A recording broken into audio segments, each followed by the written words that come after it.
Friends, welcome to my channel. Last video to আমি discuss কৰিছিলো present perfect continuous টেন্সৰ সংজ্ঞা আৰু গঠন সম্পৰ্কে যিসকল ফ্ৰেণ্ডে মোৰ আগৰ ভিডিঅ'বোৰ চোৱা নাই প্লেলিষ্টত গৈ চাই ল'ব যিহেতু আগৰ ভিডিঅ'সমূহত আমি প্ৰেজেন্ট টেন্সৰ চাৰিটা ভাগৰ বিষয়ে সম্পূৰ্ণ আলোচনা কৰিলো আজি আমি প্ৰেজেন্ট টেন্সৰ সেন্টেন্স কিছুমান কাৰেক্ট কৰি চাম সো সিম্পল প্ৰেজেন্ট টেন্সৰ বাক্যসমূহ যেনে simple present tense আমি কিছুমান টেন্স কাৰেক্ট কৰি চাম তেতিয়া ষ্টুডেন্ট সকলে ভালদৰে বুজি পাব he go to school every day he go to school every day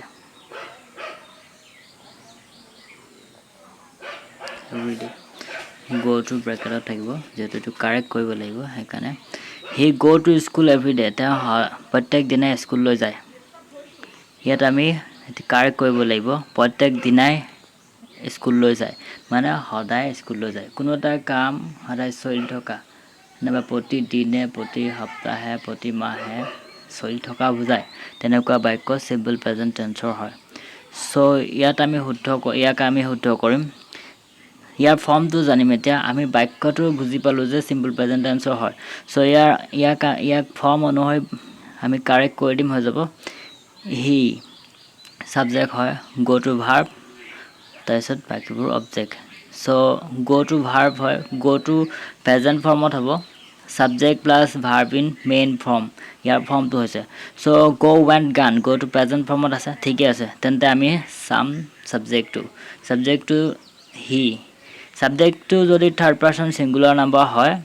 ভাৰ্বৰ পাছত s বাই s যোগ হয় তো এইটো ইয়াৰ ভুল he goes হ'ব to school school he goes to school every day এনে ধৰণৰ 2 নম্বৰ আৰু এটা লওঁ the sun rise in the east the sun sun rise rise in the east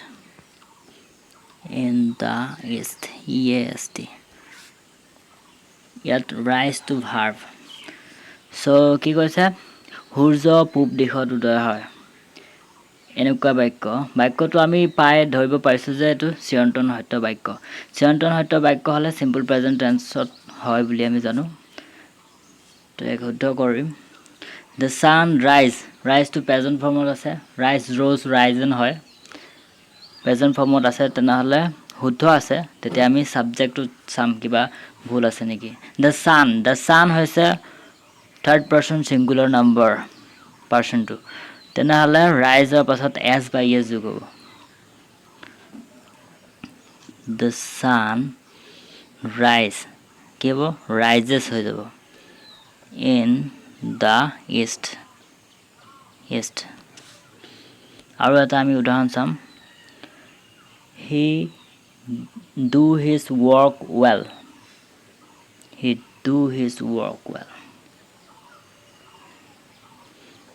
do to bracket it হ'ব he do his work work well ইয়াৰ অৰ্থটো হ'ল এনে ধৰণৰ হি তাৰ কাম ভালদৰে কৰে এটো এটা সাধাৰণ বাক্য বুজাইছে যেটো তেওঁৰ কাম হি ভালদৰে কৰে সাধাৰণ বাক্য বুজাইছে এনেকুৱা ধৰণৰ সাধাৰণ বাক্য থাকিলে আমি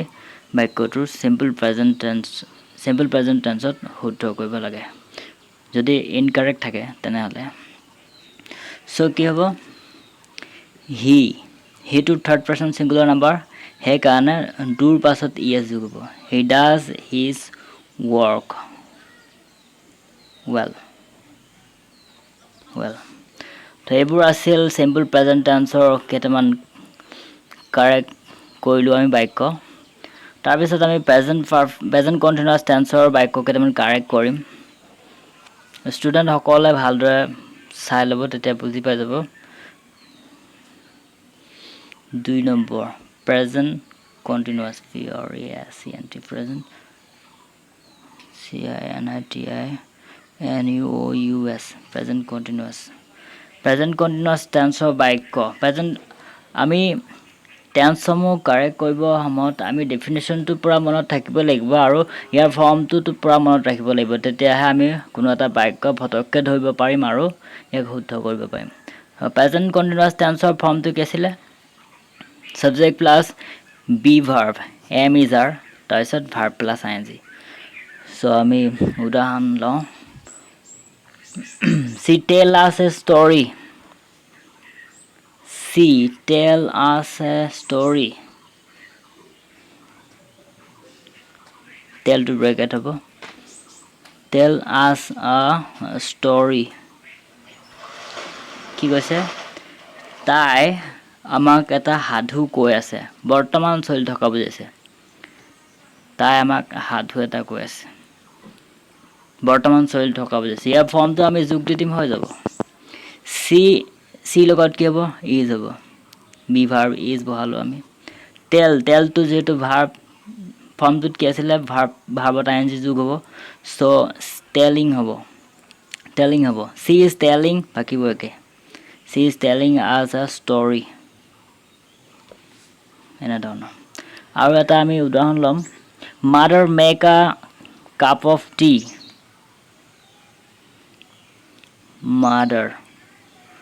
mother make a cup of tea মাকে একাপ চাহ বনাই আছে বৰ্তমান চলি থকা বুজাইছে মেকটো হ'ব ভাৰ্ব চ' ভাৰ্বটো আমি ব্ৰেকেটত দিলোঁ আমি এক কাৰেক্ট কৰিম এতিয়া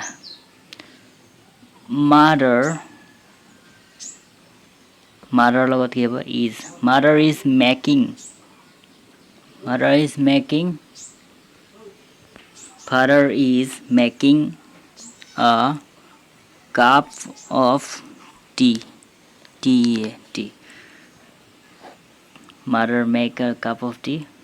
mother is making a cup of tea এনেধৰণৰ হ'ব লাগে বাক্যটো তাৰপিছত আৰু এটা উদাহৰণ লওঁ আমি we now learn English we learn English we now learn English LEARN learn English ENGLISH English we now learn English তো কি হ'ব we লগত are হয় we are বি ভাৰ্ব দিলোঁ we are now learn to ing যোগ হ'ব we are now learning English এনেধৰণৰ হ'ব LISH English চ' প্ৰেজেণ্ট কণ্টিনিউৱাছ টেন্সৰ উদাহৰণ কেইটামান চালোঁ ষ্টুডেণ্টসকলে ভালকৈ মন দি চাব তেতিয়া বুজি পাই যাব আৰু সম্পূৰ্ণ ডাউট ক্লিয়াৰ হৈ যাব আৰু ফৰ্মটো আৰু ডেফিনেশ্যনবোৰ পূৰা মুখস্থ থাকিব লাগিব তেতিয়া শুদ্ধকৈ কৰিব পাৰিব চ' নেক্সট আমি চাম প্ৰেজেণ্ট পাৰফেক্ট টেন্সৰ বাক্য কিছুমান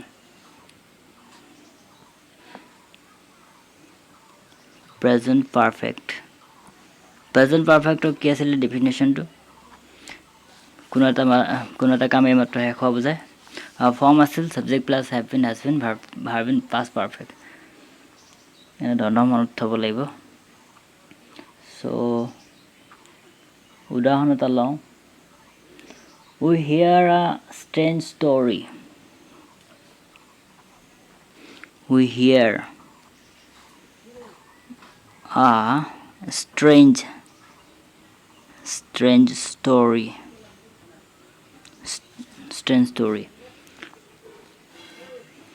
আমি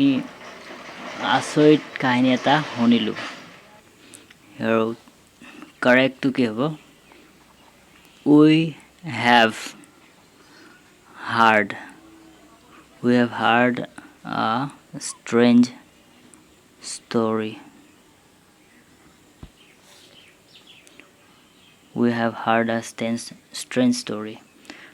তাৰপাছত 2 নম্বৰটো হ'ব 2 নম্বৰ এটা চাওঁ I write 2 letter already. I write a letter already.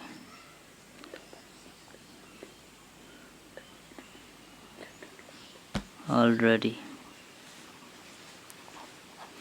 কিবা মই মাত্ৰ এটা চিঠি লিখিলোঁ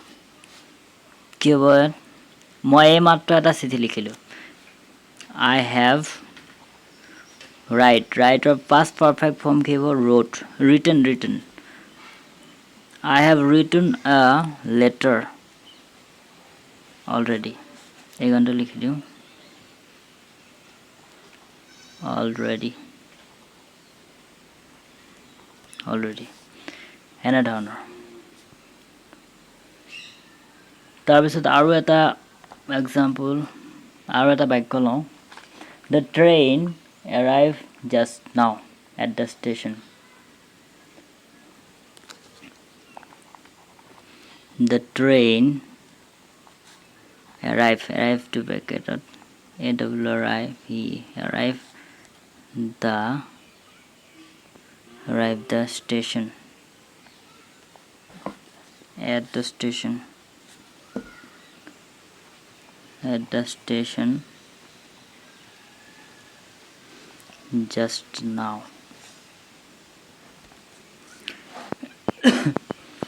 কি কৈছে ট্ৰেইনখন ষ্টেচনত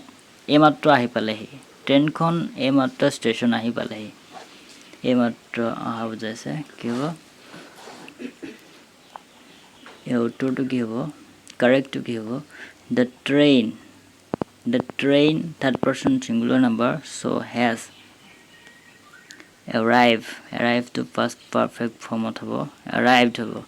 arrive at the station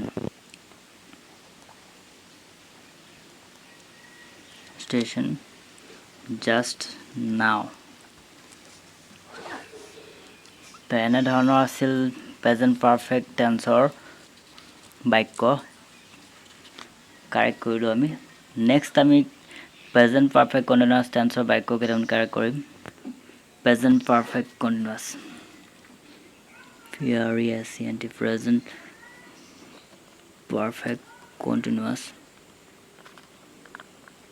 PRESENT present perfect continuous present perfect continuous I live here since 1988 I live live to bracket rabo I live here since 1988 present perfect কণ্টিনিউয়াছৰ টেন্সৰ কোনবোৰ বাক্য যোনবোৰ অতীতত আৰম্ভ হৈ বৰ্তমানলৈকে চলি থকা বুজায় আৰু ইয়াৰ ফৰ্মটো কি হ'ব subject plus have been has been plus verb plus ing বাক্যটো কি কৈছে মই ইয়াত 1988 ৰ পৰা ধৰি বসবাস কৰি আছো তো কাৰেক্টটো কি হ'ব I have been living living I have been living here since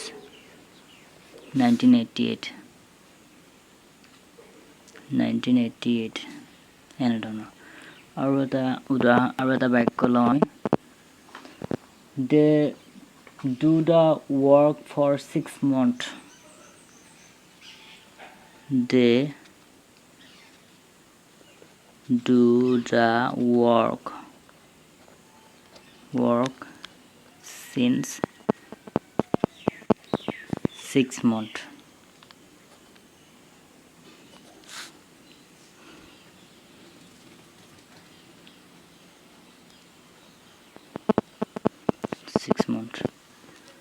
ছমাহ ধৰি তেওঁলোকে কামটো কৰি আছে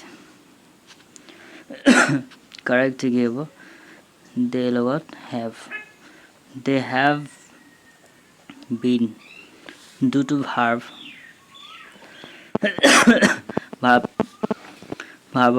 ing হ'ব they have been doing the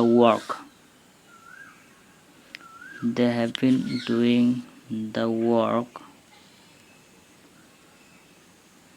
since 6 months.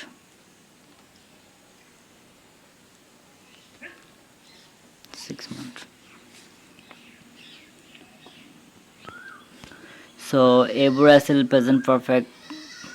কণ্টিনিউৱাছৰ দুটামান বাক্য আমি কৰি চালোঁ, কাৰেক্ট কৰি চালোঁ। এনেধৰণৰ ইনকাৰেক্ট থাকে আৰু কাৰেক্ট কৰিবলৈ আহে। আৰু যদি ষ্টুডেণ্টসকলে ভালদৰে বুজি নাপায়, মই আৰু কিছুমান বাক্য লৈ আহিম, কাৰেক্ট কৰিম, কাৰেক্ট কৰি দেখুৱাম। চ' ফ্ৰেণ্ডছ আৰু ষ্টুডেণ্টসকলে যদি বুজি পোৱা নাই বা ডাউট আছে প্ৰেজেণ্ট টেন্সৰ ভাগসমূহৰ ওপৰত, তেনেহ'লে কমেণ্ট কৰি জনাব, মই পুনৰ বুজাবলৈ চেষ্টা কৰিম। চ' ভিডিঅ'টো ইমানতে সামৰিছোঁ। ভিডিঅ'টো নিশ্চয় লাইক কৰিব, ছাবস্ক্ৰাইব কৰিব আৰু শ্বেয়াৰ কৰিব। Thank U.